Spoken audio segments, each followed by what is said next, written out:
Hello there. I hope you're having a good day. My name is Boatin Rabi and I'll be taking you through Unit 2 Heat. And our first session is going to be Heat Energy and Calorimetry. Let's look at the objective of this section. The first session is to be able to explain the nature of heat, to define the specific heat capacity of a substance, and also state and explain Newton's law of cooling. From our basic definition of heat, we know that heat is the transfer of energy from one point to the other of an object owing to its temperature difference. And heat energy can be thought of as the internal kinetic energy of the atom and molecules that make up a substance. Being a form of energy, it can be measured in the standard unit that we all know as joules. There's also a unit that we are going to today learn as the calorie and the BTU, that's the British Thermal Unit. And calorie is defined as the heat energy needed to raise 1 gram of water, that's 1 degree Celsius, right? And 1 calorie is equal to what? To a joule. And with the British Thermal Unit, is the heat energy needed to raise 1 pound of water. That is 1 degree Fahrenheit. And there's a little conversion down here where we have 1 BTU equals 252 calories equals 1052. And you have to take note of this conversion so that in case you are given a question in either of these units, you'll be able to do the changes before you do your calculation. Let's look at specific heat capacity. The specific heat capacity of a substance is the amount of energy required to raise the temperature of 1 kilogram of a substance by 1 degree Celsius. And the formula is given as the change in energy over mass times the change in of temperature. So here, maybe the temperature will not be in theta. You may see in other books where the temperature here is going to be in big T, and it's still this here is going to be in big T, and it's still the same, right? So we can, in case we want to find the thermal energy or the energy that we required, that's the E, is just M times the specific heat capacity times the change in temperature. That is theta 1 and theta 2. So moving on, let's look at Newton's law of cooling. And there's two basic definitions that we have to put in mind. The first one is the rate of cooling, and the second one is the rate of loss of heat. You should be able to differentiate these two. And when you say a rate of cooling, is the rate at which the temperature of a hot body falls with respect to its surroundings. I repeat, the rate of cooling is the rate at which the temperature of a hot body falls with respect to with its surroundings. What about a rate of loss of heat? Is the rate at which the body loses heat to the environment or to the surroundings. But this time around, one is with respect to the surroundings, one is just losing heat to the surroundings. How does Newton's law of cooling states?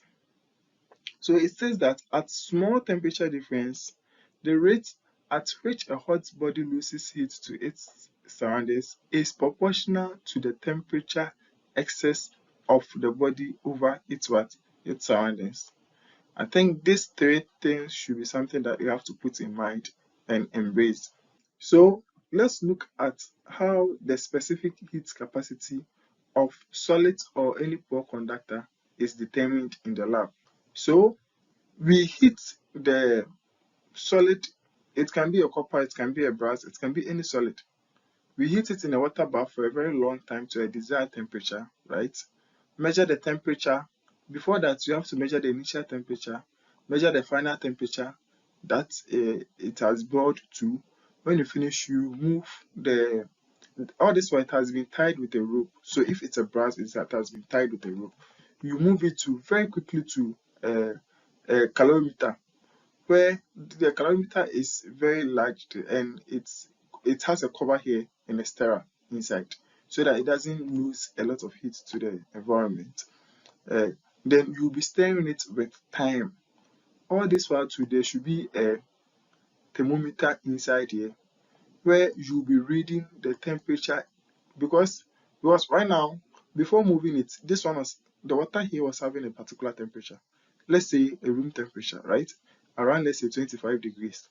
And after putting it in here, because this one is already heated, it's going to lose heat to the water in the calorimeter, which, as you are stirring, it will be losing heat till the both of them attain a particular temperature, where the temperature right now of the water that you have here doesn't increase again, right? And after that, we have this particular formula where we are going to use this formula to calculate. This the ms here that we have is the mass of the solid. It can be a brass, so let's say the mass of the brass, the specific capacity of the brass, which we opt to find, and the theta2 is the initial temperature of it, and sorry, the final temperature of it, minus the initial temperature of it. But this time around, the initial temperature here is the final temperature of the water, minus another initial temperature of the water. So the mass of the water, which you measure before, then the specific capacity of the water, which is very common. You just find it online. I've forgotten, I could have said it, but you just, when you Google it, you find it. Then the mass of the stirrer and the calorimeter that you are using, and the cap of the calorimeter. Now once you have to measure it. And the calorimeter, the lab technician will give you the specific capacity of the calorimeter. It's mostly copper. So you find that one. Then you put in the temperature. Then after a correct substitution, you just do your math and you'll be able to find out specific capacity of the solid that you don't know. There's actually a theoretical value that we expect. So this is what we expect, but after doing the experiment with its varied temperature, you'll be getting something like this. So I'm sure with time, or when you do reach the particular session, I'll be able to show you and explain more about you how this thing is. Also, we can find the specific capacity of liquid. And the same as we did for the solid, that's how we do for also the liquid. But this time around, you see this one, we're tying the solid with the rope. But this time around, it's not like that. We're just going to measure it and we pour. Yes, with the thermometer and the stirrer and the calorimeter and everything inside. We use the same formula, right?